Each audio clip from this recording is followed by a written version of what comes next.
Postulado inicial. Como una verdad de experiencia, puedo exponer vulgarmente esta proposición. Si en un instante dado me libro de la preocupación por el instante siguiente y también de todos los instantes que seguirán, en el plano estético alcanzo la más pura forma de éxtasis que justifica las descripciones conocidas, iluminación, alegría excedente. Sitúo en el plano de lo estético el único valor que no se subordina a ninguna otra cosa. Incluso en la idea de Dios, la omnipotencia introduce una acción extendida en el tiempo y a la medida de la cual se me pide que aprecie al Creador, lo que implica toda la jerarquía de los valores morales relacionados con las obras. Es una paradoja que el cristianismo surja de ello. En el plano del conocimiento, interrumpo por definición el desarrollo de las posibilidades de conocer mediante distinciones claras. Es una impotencia y una consideración exterior que diga a posteriori, sitúo, alcanzo, interrumpo.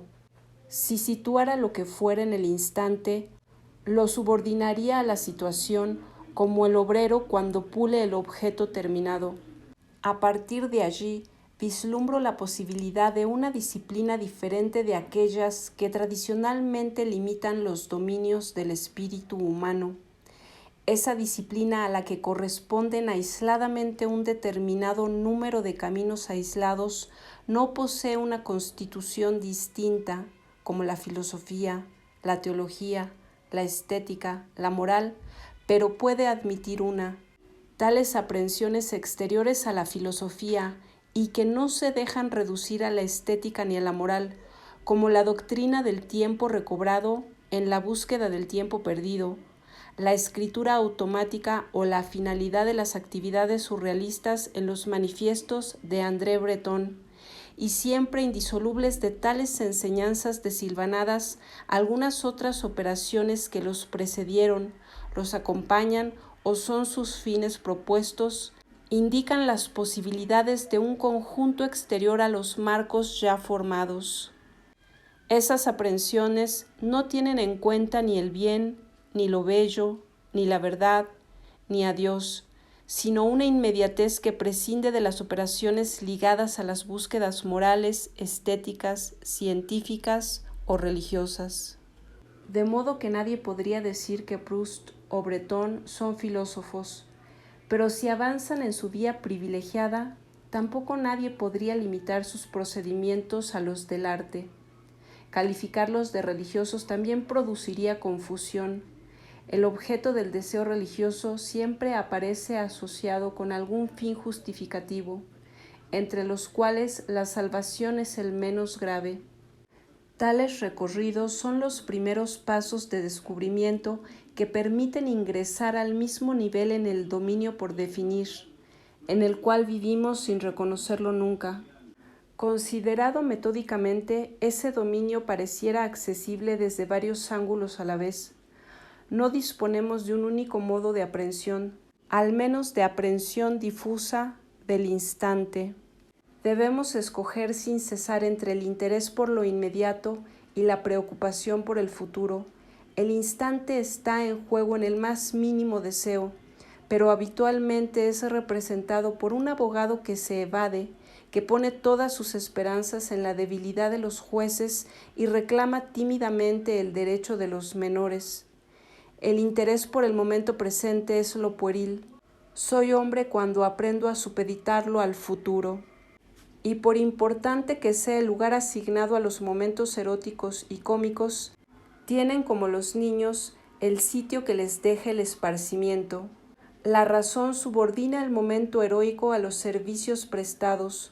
Lo poético y lo trágico son altamente estimados, pero como ornamentos de espíritus consagrados a fines más elevados. Lo religioso, al igual que lo heroico, es justificado por un conjunto de servicios, en la medida en que ese término confuso designa algo identificable, y el éxtasis, su forma más pura y que ofrece menos asideros a las posibilidades de subordinación, es remitido a la negación infinita del instante fugaz. En suma, no modifica nada. Sea que se hable de lo eterno o de la nada, se confiesa la impotencia común para situar lo valioso en lo perecedero. Si lo hago ahora, mediante tanteos, siguiendo a quienes comenzaron, instituyo un nuevo orden de pensamientos y de conductas. La aprehensión del instante, sin concesiones indulgentes ni justificativos, supone una nueva disciplina. Entonces debo adquirir un conocimiento tan claro y distinto como sea posible de los dominios definidos por las palabras erótico, cómico, poético, trágico, extático. Determinar en qué sentido corresponden al deseo del instante y en qué otro abren la posibilidad de reservas con miras al porvenir, en qué sentido implican, contradiciendo el valor de lo inmediato, cálculos miserables. Sin el menor asomo de deber y sin ninguna razón, salvo esta, lo que se deja para después, o bien finalmente se reducirá al instante perecedero, o bien no es más que una trampa que confirma mi servidumbre. Vivir eróticamente, cómicamente, poéticamente, trágicamente, extáticamente. Subordinar al erotismo todo pensamiento concerniente a lo erótico. A la embriaguez todo pensamiento sobre la embriaguez, como el teólogo subordina la teología a Dios. La disciplina así representada difiere en efecto de la filosofía o de las ciencias del mismo modo que difieren de la teología, pues Dios todavía es una transacción. Es transferir a un objeto, concebido sobre el modo de los objetos de la esfera de la actividad, los atributos divinos de lo inmediato. Dios es la reducción de lo inmediato a la necesidad del poder. Si bien la teología, aunque estuviera subordinada a la experiencia de Dios, no tuvo nunca sobre la filosofía sino derechos de soberanía arbitrarios, fundados antes que en una experiencia deformada pero accesible, en la experiencia de la revelación dada en algunas ocasiones de una vez para siempre y convertida por ello en inaccesible. La experiencia de la revelación introduce la deformación de toda experiencia ulterior, reducida de antemano por la fe a no ser más que deseo y miedo a lo inmediato al mismo tiempo. Solamente reduciendo el instante al instante, lo extático a lo extático y, al menos durante el instante, sin eglosa, constituyo sin revelación una disciplina, lógica y alógica, ética e inmoral, estética y negación de lo estético, que tiene por objeto lo inmediato y es heredada de la teología. No era una estupidez de la Edad Media que la filosofía fuera auxiliar de la teología. La filosofía es de manera constitutiva una actividad auxiliar. Desde el momento que dejó de ser utilizada y forzada a servir, no fue más que una masa flotante, deshaciéndose y rehaciéndose, respondiendo al silencio del cielo con una discordancia del discurso abstruso que sigue la corriente. Efectivamente, ya no puede resolver nada y ni siquiera puede alcanzar la ausencia de solución. Solamente a condición de definir objetos de pensamiento, donde el pensamiento no penetra, como lo son lo inmediato o el objeto sensible, o como lo era Dios, puede evitar reducir el mundo al pensamiento, que ordena una cadena de subordinaciones sin fin.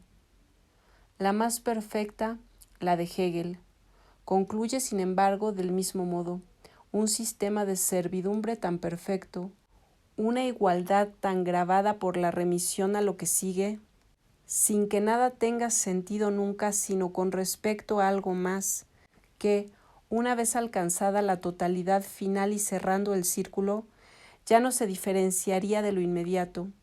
Sostengo, por el contrario, que en la medida en que esa totalidad servil es sublevante, perfectamente imposible, la sublevación perfecta es lo más calmo que podemos imaginar.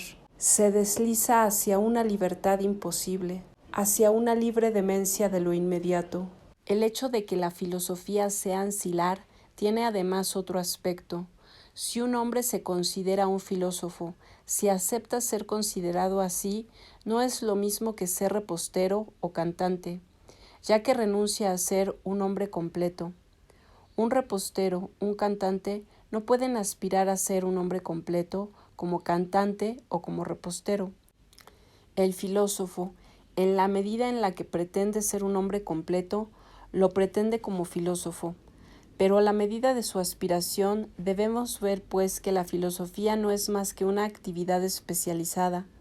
El hombre completo no justifica su carácter, sino perdido en lo inmediato, perdiéndolo cada vez que se limita a una actividad determinada con miras a un fin ulterior.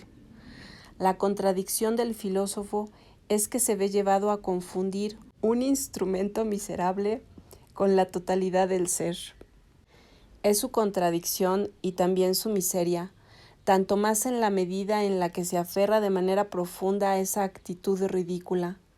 De algún modo lo afligía desaparecer ante las sombras peligrosas que evocaba la teología, pero ante el capricho pueril del instante, porque el ser entero, lo inmediato, que no tiene otro fin que sí mismo y no puede sobrepasar el instante, no sale del límite de lo pueril más que superando el límite de lo posible.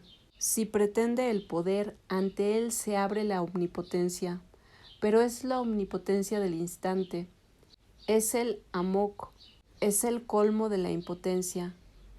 En el segundo manifiesto, André Breton expresa de manera muy hermosa e inquietante la relación del amok con la totalidad. El acto surrealista consiste en salir a la calle empuñando un revólver y disparar al azar tantas veces como se pueda a la multitud.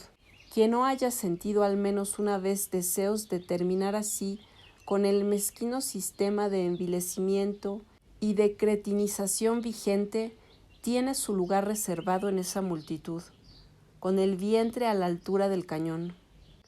La disciplina en la que pienso sería en suma para la filosofía lo que es para el filósofo un hombre completo, o mejor aún, si se prefiere, lo que para un teólogo es Dios. Esta proposición se presta, por supuesto, para la broma. La mejor es silenciosa, angelical, sensación de divina burla. La naturaleza inaccesible de la totalidad del instante provoca más humor, al mismo tiempo angelical y negro, que remordimiento.